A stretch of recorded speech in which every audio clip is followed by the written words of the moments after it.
Bienvenidos de nuevo a Asuntos Mundiales en Contexto a todos. Muchas gracias por acompañarme. ¿Estamos a punto de ver un rescate al estilo de 2008? Existe esa posibilidad, y esta vez podrían ser los bancos privados los que rescaten al gobierno federal.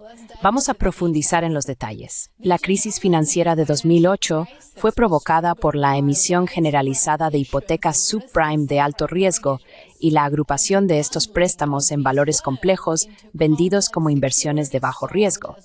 Las instituciones financieras asumieron un apalancamiento excesivo y cuando los precios de la vivienda colapsaron y los impagos aumentaron, las enormes pérdidas provocaron un colapso sistémico. Las agencias de calificación crediticia evaluaron mal el riesgo, mientras que los reguladores no intervinieron hasta que fue demasiado tarde. El sistema bancario en la sombra, en gran medida no regulado, agravó el impacto, y a medida que grandes firmas como Lehman Brothers quebraron, el pánico se extendió, los mercados de crédito se congelaron y la economía global cayó en recesión. Muchos de nosotros aún recordamos lo que ocurrió entonces. La crisis dejó al descubierto profundas fallas en el sistema financiero y dio lugar a amplias reformas regulatorias para evitar futuros colapsos. Como resultado, en 2008, el gobierno de Estados Unidos rescató a los bancos y luego aprobó nuevas regulaciones bancarias para asegurarse de que una crisis financiera de esa magnitud no volviera a ocurrir. Pero ahora, cuando nos dirigimos hacia otra gran recesión económica, están a punto de derogar esas normas.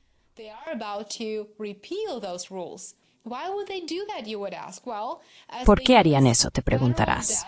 Pues bien, dado que la deuda federal de Estados Unidos se acerca cada vez más a los 37 billones de dólares y los intereses para atender esa deuda ya han superado el billón de dólares al año, es posible que ahora los bancos tengan que rescatar al gobierno federal. Ahora bien, algunas de las regulaciones bancarias ciertamente ya han dejado de ser útiles y ya no cumplen ninguna función. Sin embargo, las regulaciones bancarias están destinadas a proteger a los consumidores y salvaguardar el sistema. Estas regulaciones se implementaron para evitar que los bancos asumiesen tipos de riesgos que llevaron al colapso repentino de 2008, en primer lugar.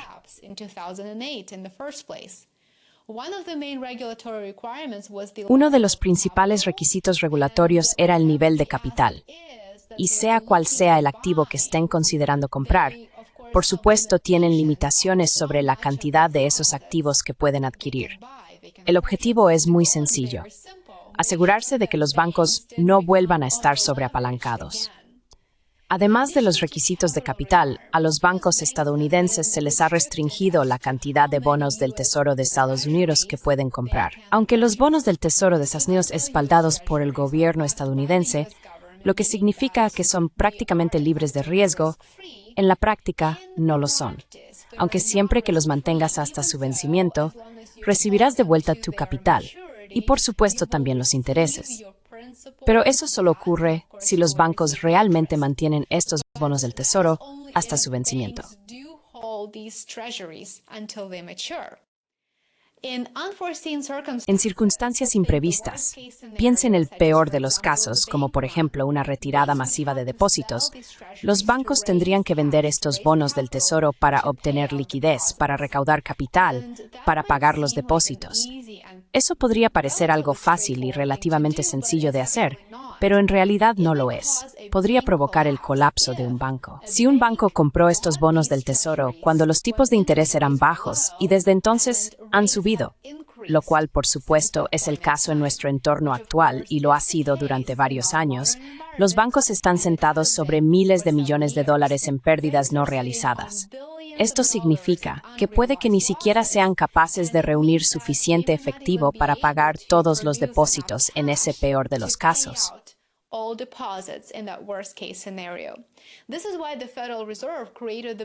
Por eso la Reserva Federal creó hace varios años el Programa de Financiación Bancaria a Plazo, que permitía a los bancos vender esos bonos del Tesoro a la Reserva Federal por exactamente el mismo precio que habían pagado por ellos, no por su valor de mercado, siempre y cuando esos bancos se comprometieran a recomprar esos valores.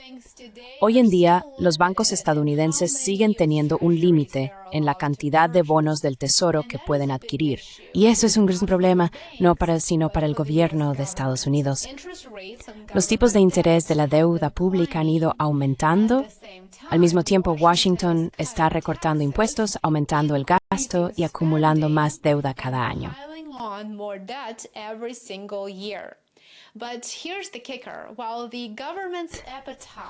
Pero aquí está el quid de la cuestión. Mientras que el apetito del gobierno por endeudarse definitivamente está aumentando, el número de personas e instituciones, tanto nacionales como extranjeras, dispuestas a prestarles dinero en realidad, está disminuyendo. Déjame mostrarte a qué me refiero. El balance de la Reserva Federal se ha estado reduciendo, y eso ocurre cuando Estados Unidos paga su deuda con la Reserva Federal. Supongamos que paga $1,000 millones, y la Fed podría realmente prestar solo 50 millones de vuelta. Así que el resto de esa deuda se retira. Ya no existe una fuente creciente de liquidez para el gobierno federal como la que tenían durante la flexibilización cuantitativa. Como mencioné en mi video anterior, los inversores extranjeros en bonos del Tesoro de Estados Unidos.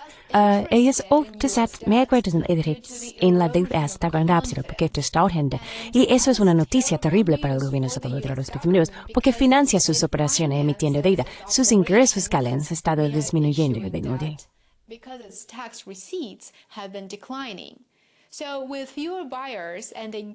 Así que con menos compradores y un gobierno que necesita endeudarse más, ¿qué ocurre? Suben los tipos de interés.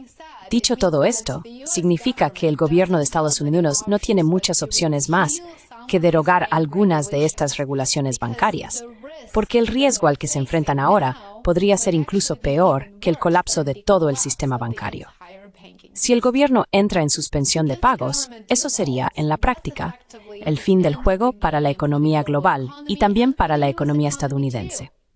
Esto nos lleva a las últimas iniciativas para derogar el ratio de apalancamiento suplementario, lo que permitiría a los bancos estadounidenses comprar probablemente una cantidad ilimitada de bonos del Tesoro de Estados Unidos. Si y cuando los cambios bancarios propuestos entren en vigor, cuando se implementen, es muy posible que veamos una oleada de compras de bonos por parte de los bancos.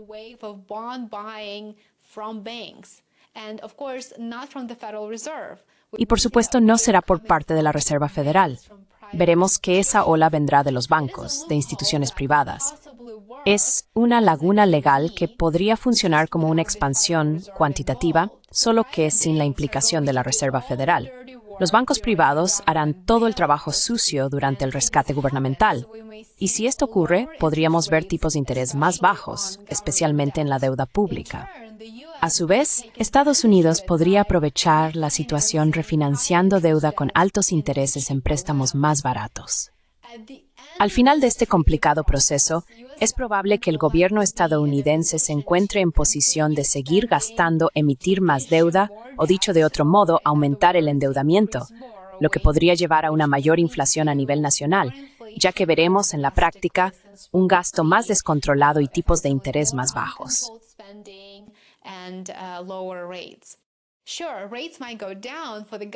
Claro, puede que las tasas bajen para el gobierno, pero para ti y para mí probablemente suban. ¿Por qué? Pues porque los prestamistas privados probablemente exigirán tasas más altas para compensar esa inflación y el mayor riesgo. Déjame saber qué opinas sobre este nuevo desarrollo en los comentarios de abajo. Me encantaría leerte como siempre. Muchas gracias por ver el video. Recuerda mostrar tu apoyo, dale a me gusta, suscríbete y comparte. Me encantaría saber de ti. Y recuerda suscribirte a mi boletín en Substack en worldaffairsandcontext.com. Me encantaría veros a todos allí. Que tengas un buen día y nos vemos aquí mañana. Hasta pronto.